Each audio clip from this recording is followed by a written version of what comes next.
Bem-vindos ao dia 17 de dezembro, entramos na antífona do Ó, faltam 9 dias para o Natal, é isso mesmo? É isso mesmo, tá acabando aqui nosso livro, olha, ó, vamos mergulhar juntos aqui nessa história de Joaquim, Elizabeth, Efiriel e toda a caravana, né, que tá percorrendo o tempo e o espaço rumo ao nascimento de Jesus, assim como nós estamos fazendo um caminho para receber Jesus, seja enfeitando a casa, comprando presentes, também indo nos espetáculos de Natal, apreciando arte, cultura, músicas bonitas. Como você tem se preparado para o Natal, além da leitura aqui do livro comigo? Vamos lá? No dia 17 de dezembro, Joaquim foi o primeiro a acordar. Chegou até a abrir o calendário mágico de Natal antes que sua mãe e seu pai levantassem. A figura mostrava a procissão inteira de peregrinos descendo a encosta íngreme de uma colina. No momento em que ele desdobrou o papelzinho, o pai entrou e perguntou: "Você ainda não abriu não, né?"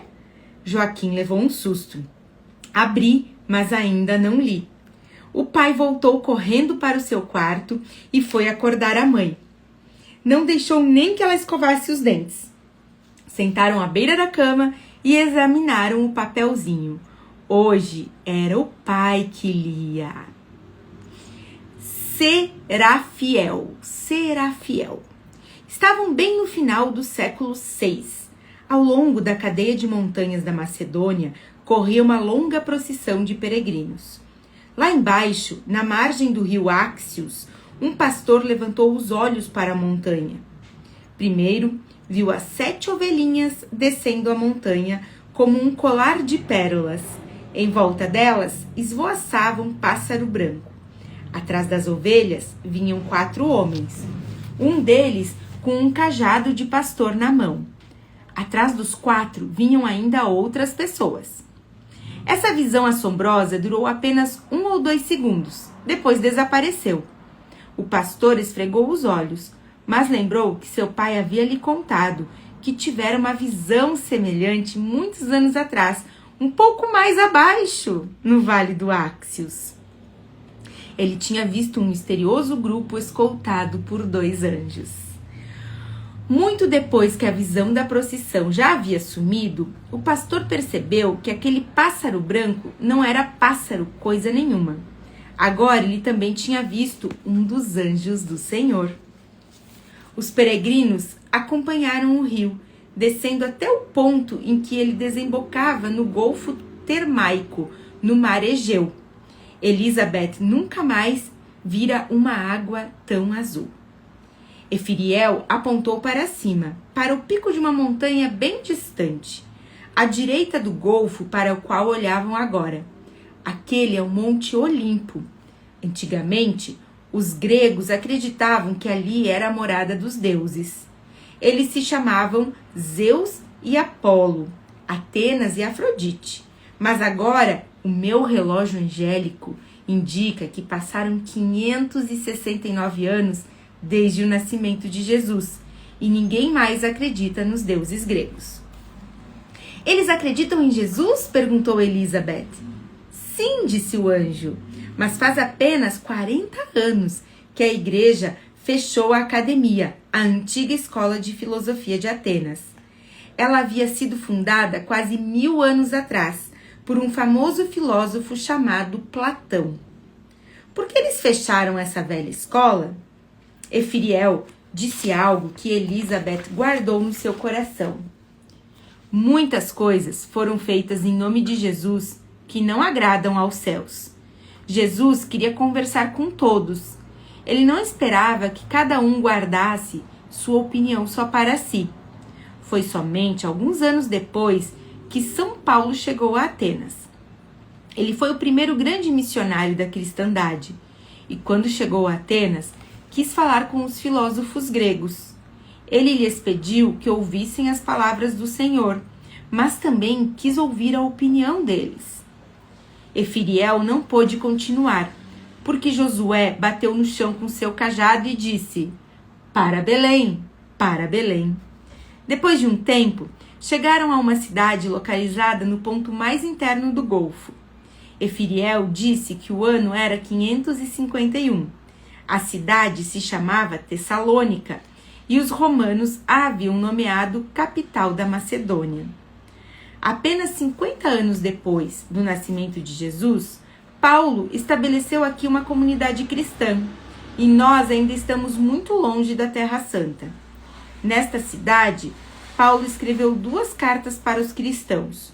Podemos ler estas cartas até hoje, pois estão na Bíblia, com o nome de Epístolas de São Paulo. Elizabeth pensou nas palavras do anjo. Ela nunca tinha imaginado que é possível conservar algumas cartas durante tanto tempo. Entraram na cidade por um grande portão. Era de manhã cedo e não havia viva alma nas ruas.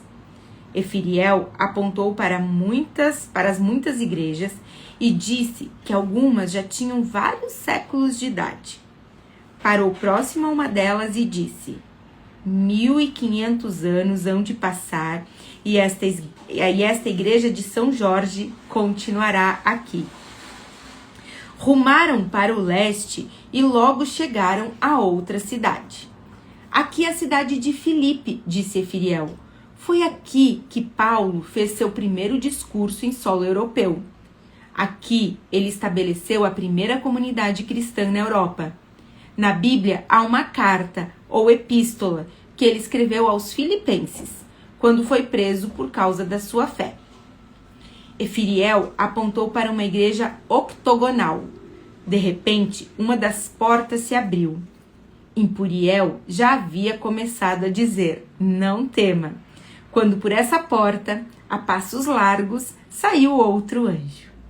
Deu algumas passadas, chegou perto de Elizabeth e disse: saudações, minha filha. Sou Serafiel e estou indo com vocês a Belém para dar as boas-vindas ao menino Jesus que vai nascer. Josué bateu seu cajado contra a parede da igreja. Para Belém, para Belém. Partiram ao longo da velha estrada entre o mar Jônico e Constantinopla. Serafiel lhes disse que essa estrada se chamava Via Inácia. Rápidos como um furacão, rumaram para o Oriente. Enquanto corriam, Efiriel disse: estamos 511 depois de Cristo e estaremos em Constantinopla antes de chegar o ano 500. Vamos para que Joaquim e os pais vão discutir agora? Vamos lá. O pai olhou no atlas para ver o caminho que os peregrinos tinham percorrido. Aqui está a cadeia de montanhas da Macedônia. Daí, eles desceram até o Áxios. Olha o rio aqui. E este é o Golfo Termaico. Deste lugar, eles avistaram o Monte Olimpo à direita. Isso mesmo, está correto? Tudo se encaixa muito bem. Abriu o segundo atlas, o que mostrava como eram os países da Europa no século VI. A Via Inácia deve ser esta estrada. Aqui estamos vendo Tessalônica e Filipe. Não existe um mapa das viagens de São Paulo? Perguntou a mãe. O pai folheou o atlas. Joaquim achou que aquele atlas também era um pouquinho mágico, pois mostrava de que jeito o mundo era em cada época. Mostrava até mesmo cidades que já tinham sido soterradas e agora estavam debaixo de areia e pedras. Fazia muitos e muitos anos. Aqui está, exclamou o pai. Tinha encontrado o mapa que mostrava as 4 grandes viagens missionárias de São Paulo. Paulo visitou Filipe e Tessalônica na sua segunda viagem. Quando Joaquim voltou da escola e entrou em casa, o telefone estava tocando. Achou que devia ser sua mãe ou seu pai, pois às vezes eles telefonavam para avisar que iriam chegar um pouco mais tarde ou para lhe dizer que pegasse algo na geladeira para comer. Ele detestava isso mais do que qualquer outra coisa. e atendeu ao telefone. Alô? Aqui é o João. O que ele devia dizer? Joaquim pensou intensamente e repetiu a frase que a mãe sempre dizia quando ele estava brincando na casa de algum amigo e chegava em casa tarde. Mas onde você esteve? Estou em algum lugar no deserto, disse João, mas podemos nos encontrar em outra ocasião. Só queria saber como vai indo o calendário mágico de Natal. Tudo ótimo, disse Joaquim. É como a gente fazer aniversário todos os dias, porque agora a mãe e o pai também estão lendo os papeizinhos. Nós lemos juntos. É mesmo? Quer dizer que ainda é possível ler o que está escrito nos papéis? Joaquim não compreendeu o que ele queria dizer. Sim, lemos todos os dias. Ótimo, que bom. Onde estão os peregrinos agora? Acho que o lugar se chama Filipe, disse Joaquim. Nós procuramos no mapa. Ótimo, a ideia era essa também. Ah, é? Mas escute, Joaquim. Sim? O que você acha que o pastor grego pensou quando viu a procissão com os anjos descendo pelo vale de Áxios? Com certeza deve ter ficado muito assustado, disse Joaquim. Sem dúvida. Tem uma porção de coisas que minha mãe e meu pai querem perguntar para você, continuou Joaquim. Você não poderia vir tomar um café na nossa casa? João riu e disse, ainda não é Natal. Mesmo assim, dá para você tomar café e comer bolo. Nós já fizemos uma porção de bolos e biscoitos. De repente, ficou com medo de que João fosse parar de falar. Então perguntou depressa. Você tem certeza que a mulher da foto se chama Elizabeth? Tenho quase certeza, disse João. Se não for Elizabeth, é T. Basile. Joaquim pensou no estranho calendário de Natal que Quirino dera a Elizabeth e lembrou do que João disse quando o encontrou no portão do jardim. Quem sabe ela não tem os dois nomes? Quem sabe ela não se chama Elizabeth T. Basile? Fez-se um longo silêncio. Sim, quem sabe, disse João. Pois é, quem sabe não é isso mesmo. Ela era norueguesa? João deu um suspiro. Sim e não, sim e não. Era da Palestina, de uma pequena aldeia perto de Belém. Ela disse que era uma refugiada palestina, mas parece que nasceu na Noruega. A coisa toda é muito estranha. Então, ela correu para Belém com Efiriel e o cordeirinho? Perguntou Joaquim, já sem fôlego. Quantas perguntas, disse João. Mas agora é preciso desligar. Sabe, Joaquim, a gente precisa aprender a esperar. Você sabe que Natal também se chama Advento. E Advento significa algo que ainda vai chegar. E com isso, João desligou. Joaquim não conseguiu se concentrar em nada até sua mãe e seu pai chegarem em casa. Aí precisou contar a eles o telefonema de João muitas e muitas vezes. Porque o pai queria ter a certeza absoluta de que Joaquim não tinha esquecido alguma coisa importante que João pudesse ter dito. Elizabeth T. Basile murmurou. Pode não existir ninguém com esse nome. Mas havia outra coisa. Joaquim sabia que um refugiado é alguém que precisou fugir do seu país por causa de guerras e perigos. Mas ele não sabia de ninguém que tivera que fugir de Belém. O pai consultou de novo o Atlas. Disse a Joaquim que muitas pessoas nas aldeias em torno de Belém tiveram que se mudar por causa de guerras. Algumas tinham perdido todas as posses e estavam numa situação tão difícil que precisavam morar em acampamentos de refugiados. Joaquim disse, um bom samaritano deveria ir ajudá-los.